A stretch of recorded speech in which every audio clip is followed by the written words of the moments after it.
Welcome back. I was talking about in the last video about BOD. BOD is a test which measures the rate at which what happens oxygen is taken up by microorganisms from the water, and thus it is indirectly a measure of organic matter which is present in the water. मतलब क्या है, ये BOD जो है वो एक indirect method है, और indirectly in this what is happening, BOD measurement हो रहा है. बट ये कैसे हो रहा है? इनडायरेक्टली.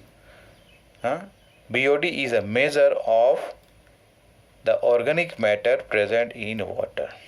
मतलब BOD क्या बोल कर रहा है कि वो मेजर दे रहा है, एक कुछ लेवल मेजर करने के लिए, मापने के लिए, to find out the amount of organic matter which is present in the water. मतलब ये हुआ, I mentioned earlier that the higher value of BOD means what, the water is highly polluted, and if the value of this BOD is less or low, that means the water is either less polluted or otherwise it is normal water that we can use it for daily uses, human consumption, animal consumption के लिए use किया जा सकता है. Now this sewage water is treated till the BOD is reduced significantly. कितना होना चाहिए? कम से कम जो नॉर्मल ओरिजिनल था रॉ सीवेज, उसका 10 to 15% तक रिड्यूस होना चाहिए. Till then the sewage water is treated in order to what? In order to reduce that BOD value. And later on this effluent is passed into another tank, which is a settling tank.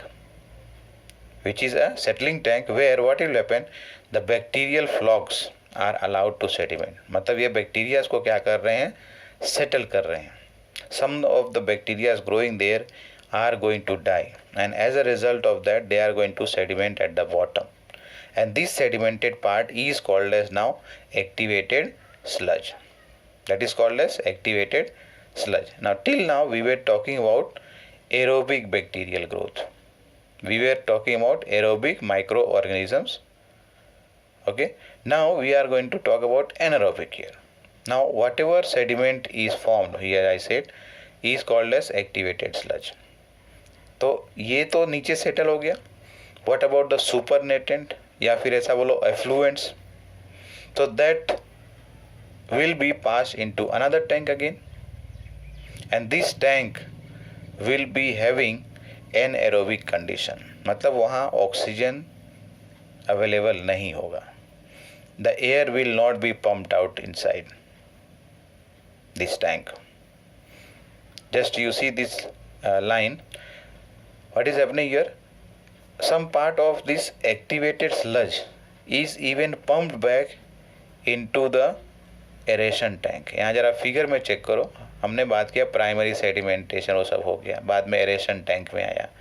After aeration tank the whatever sediment is there, we talked about what? Sludge. That sludge is passing down here, and then later on from aeration tank whatever the effluent is there, that is pumped into another tank. Now this tank will be having what kind of condition? I said anaerobic condition will be there. Now in order to make the process continue in aeration tank, from the secondary sludge, some part of the sludge is pumped back into aeration tank, so that here this is going to act like an inoculum. Bacteria यहाँ आ जाएंगे, so they are going to divide and continue the process of use of organic matter, and as a result this process is going to continue along with the next process.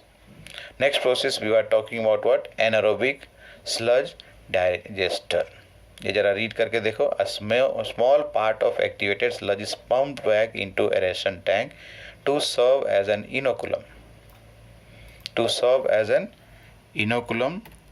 and the remaining part of the sludge is pumped into large tank called anaerobic sludge digester. और बाकी जो part बच गया उसको कहाँ भेज दे रहे हैं? एनारोबिक स्लज डाइजेस्टर में. Now over here what will happen? Because oxygen is not available, so as a result aerobic bacteria are not going to grow here, or they will not be able to grow here. They are going to die क्योंकि उनको oxygen नहीं मिल रहा. They are aerobic, they need oxygen, but here oxygen is not available. So here check this point, aerobic microbes get killed and other kind of bacteria कौन है? Anaerobic bacteria. They are going to grow and they are going to digest the bacteria and fungi which are present in the sludge. ये कौन से bacteria fungi हैं जो already dead हो चुके हैं? Now during this digestion there is production of some gases also. There is production of some mixture of gases like methane is one main, hydrogen sulfide and even carbon dioxide. These are some gases which are produced here, and these gases can be utilized as a fuel, and this is called as biogas. It is referred as what? Biogas, and this can be used as a source of energy because this is inflammable, जल सकता है आराम से. Now effluents from the secondary treatment plant, मतलब secondary treatment कहाँ किया गया था? यहाँ किया था. सेकेंडरी सेटलिंग टैंक यहाँ बात किया था. तो यहाँ से जो एफ्लुएंट है फिर वापस यहाँ निकालेंगे आगे, और जो स्लज होगा वो नीचे से ले लो के अलग कर देंगे. Now so we are talking here about what? The effluent from secondary treatment plant is generally released into natural water bodies like rivers and streams. उसमें भेज सकते हैं, यहाँ से इधर से निकाल दिया. क्या लिखा है? क्लैरिफाइड एफ्लुएंट, मतलब काफ़ी कुछ क्लियर हो गया है. Organic matters have been consume, anaerobic bacterias already have been killed, and this was actually what? Anaerobic condition. So they are going to be released, let us say, from here. Again they are going to expose to the oxygen, and just because of presence of oxygen they are going to die there. So neither the aerobic bacteria are left nor the anaerobic bacteria are left. They are all dead, and the water is clear now. The water is clear now. So that's why here what I talked here about the effluent from secondary treatment plant is generally released into natural water body like rivers and stream. But this water, when we talk about the cities, corporations, this water has to be reused again.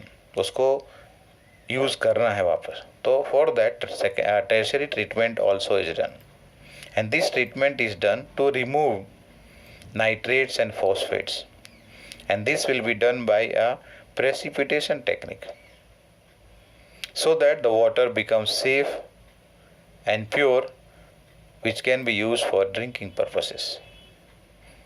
That means what? Here we have discussed about the use of microbes in sewage treatment.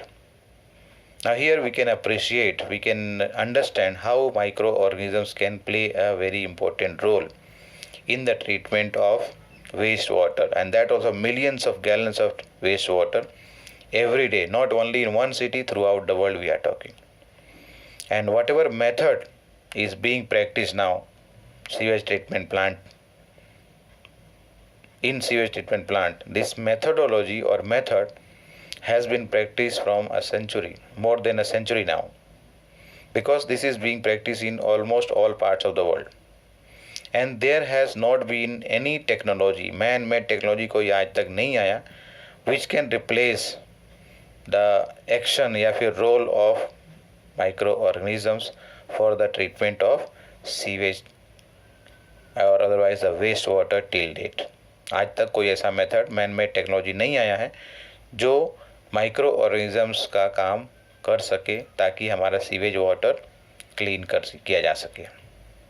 Now when we talk about a city, you know that the cities are increasing in size. Area wise बात करें, number of people are migrate from the remote areas in search of jobs, employments, and because of that what happens? The increase in the urbanization process. So when there is increase in the size of the cities, in the size of the population, there is also requirement of other facilities. So they are also going to consume, they are also going to produce more of this wastewater. As a result of that, there is requirement of more sewage treatment plants. But the problem is what? The increase in urbanization has led to increase in wastewater also. But the number of sewage treatment plants has not increased enough so that large quantities of water can be treated. And if suppose that this untreated water, मतलब sewage water को treat किए बिना, if they are discharged, allowed to flow into the rivers and streams, what will happen? You can just imagine. The water bodies are going to become polluted, and as a result of that, it is going to increase the diseased people. And मतलब water-borne disease can spread very easily. You must have seen in remote areas, village areas, the water from the river, the villagers, they use the water from the river for different purposes. One of the purposes is cooking and drinking also. Cooking and drinking also, for that also they use the water from the river only. Now long back, this is a incident or story you can say in our history, that the Ministry of Environment and Forest has initiated 2 action plans to save the Ganga and Yamuna rivers from the polluted condition. When we talk about the first one, Ganga Action Plan, this is very old plan. This is talking about 1986. 1986 में, that also January 1986 में ये Ganga Action Plan came into force.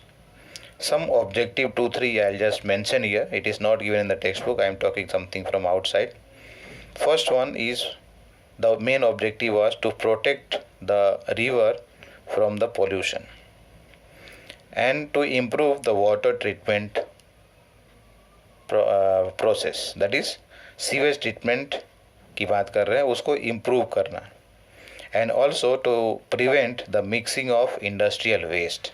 ये सारे क्या थे? Objective थे for Ganga action plan.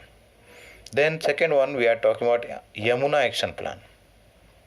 This was originally launched in 1993, and that also mainly for Delhi, because whatever waste, around 58% of the waste was dumped in the river Yamuna.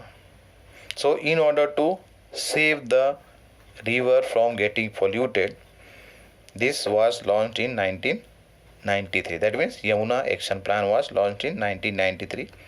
It has been done in different phases.